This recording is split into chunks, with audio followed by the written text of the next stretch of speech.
Bonjour les amis, nouvelle vidéo aujourd'hui pour parler du fameux procès Brigitte Macron aux États-Unis. Et vous savez quoi, le procès a été reporté. Un simple hasard, c'est ce que nous allons voir avec Nicolas Stocker aujourd'hui. Mais juste avant bien sûr de l'écouter comme d'habitude, n'oubliez pas de vous abonner, le pouce, le commentaire, le partage, le boost de la vidéo. On l'écoute et on en parle juste après. Le principal correspondant de Candace Owens, au dire de Candace Owens, c'est Xavier Poussard. Et les lectures assidues du site très complet, donc Précibus. Donc voilà. Comment par rapport à cette demande d'irrecevabilité de la plainte, donc irrecevabilité parce qu'elle ne l'a pas sciemment voulu diffamer, il n'y a pas de malignité, de malveillance volontaire. Il y a autour, alors une photo en particulier, c'est en tout cas les Macron opposent une photo de 1976, du mariage justement Osière, Trogneux, et puis aussi d'une photo où elle est jeune femme et témoin de mariage. Et donc, c'est sur cette base-là que, les Macron disent, mais regardez, vous voyez bien, il y a des photos, on a montré des photos qui démontrent bien le fait que Brigitte Macron n'est pas un homme. Donc, c'est une pure diffamation. Et Candace Owens ne pouvait pas ne pas connaître cette photo, et donc, elle a volontairement diffamé. Sauf que, comme elle l'explique au regard, et je suis allé voir d'ailleurs sur le site Précibus, mais on peut aussi aller voir sur Faits et Documents, cette photo de 1976 est fortement contestée par le site de Précibus, sur lequel il y a énormément de doutes sur le fait qu'il s'agisse bien de celle qui aujourd'hui se fait appeler à l'Élysée Brigitte Macron.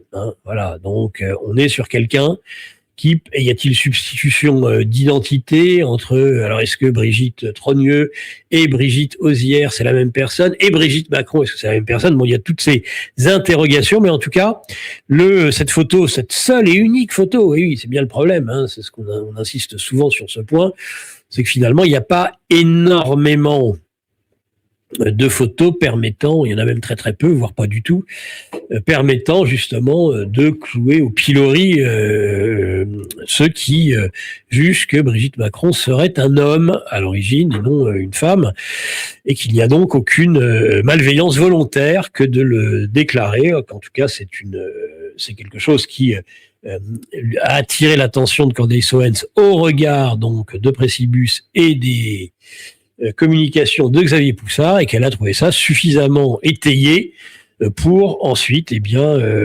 travailler elle-même le sujet, colporter l'information et y travailler avec une série d'au moins 6 épisodes justement de Becoming Brigitte, tout comme le livre de Xavier Poussard du même nom. Donc les sources publiques, les livres, évidemment, il y a aussi cette volonté de dire, mais ça a été écrit, il y a cette photo du témoin de mariage de sa camarade Anne-Marie Bouchez à Amiens, ça montre tout à fait, et c'est contextualisé justement, entre autres dans l'affaire Madame d'Emmanuel Anison, qui fait référence directement à cette photo, Anison expliquant avoir obtenu directement de Bouchez elle-même cette photo et non des Macron. Donc, ce qui tendrait à démontrer que nous avons bien affaire à quelqu'un qui dit être Brigitte Macron. Mais comme je vous l'ai dit, les brigittologues ont cette tendance à dire la personne qui était en photo à ce moment-là pouvait être Brigitte Osière ou Brigitte Trogneux, elle n'était pas cette Brigitte Macron que nous avons aujourd'hui à l'Élysée, parce qu'il y a eu par la suite, c'est en tout cas l'assertion principale des brigittologues, le frère aîné de Brigitte Trogneux, Jean-Michel Trogneux, serait en réalité aujourd'hui Brigitte Macron. Voilà. Donc le frère aîné aurait pris l'identité de sa sœur cadette.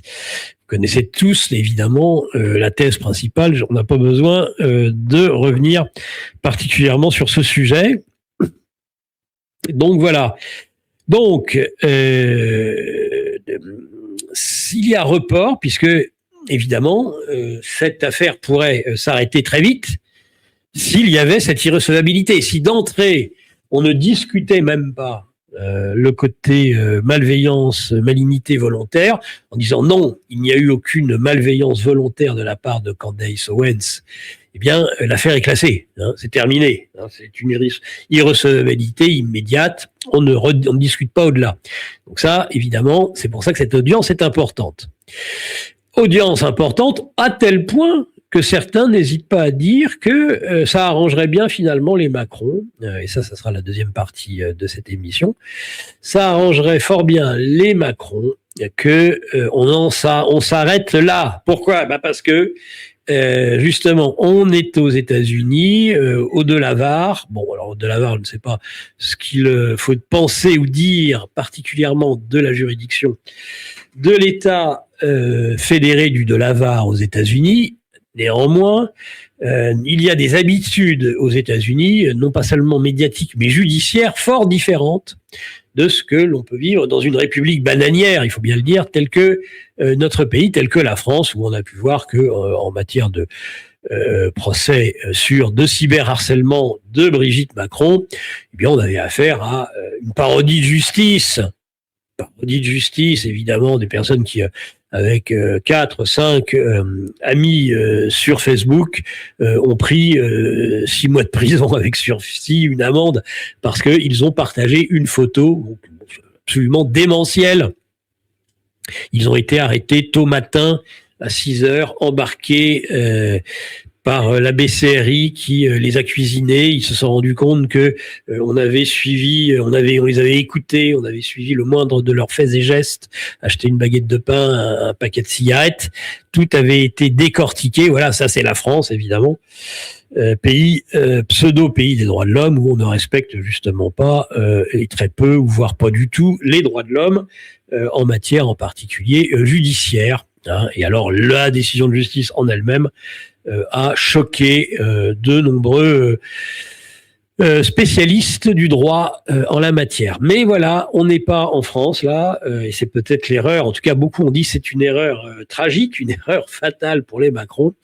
Ils ont juste oublié qu'on était aux États-Unis et qu'aux États-Unis, la justice n'était pas aussi influençable que ça. On ne convoquait pas un commissaire de police pour dire combien on souffrait d'un cyberharcèlement. On ne peut pas engager, si une loi vous explique que pour le cyberharcèlement, il faut déjà avoir démontré eh bien la souffrance psychologique, les dégâts considérables psychologiques que le cyberharcèlement vous a infligé. Eh bien, il n'y a pas de recherche, hein, sauf qu'évidemment, ce n'est pas le cas en France.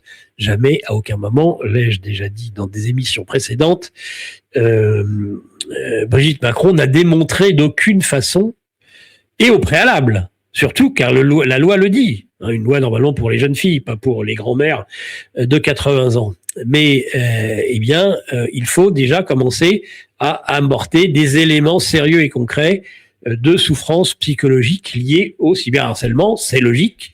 C'est tout à fait logique. Là, il n'y a rien du tout, même pas un certificat médical, zéro. Il y a juste Tiffaine Ozière qui, le jour du procès, donc beaucoup trop tard, bien trop tardivement, dira que sa mère a grandement souffert de ce harcèlement. Franchement, cher Nicolas, c'est très dur ce que tu as dit, une grand-mère de 80 ans quand même. Elle est quand même bien fraîche, notre Brigitte ou notre Jean-Michel Trogneux. Lui, il parle des preuves qu'il faudrait apporter. Le problème, c'est que dans cette histoire, notre couple préféré, notre couple présidentiel, si vous me le permettez, n'a jamais été capable de présenter une preuve.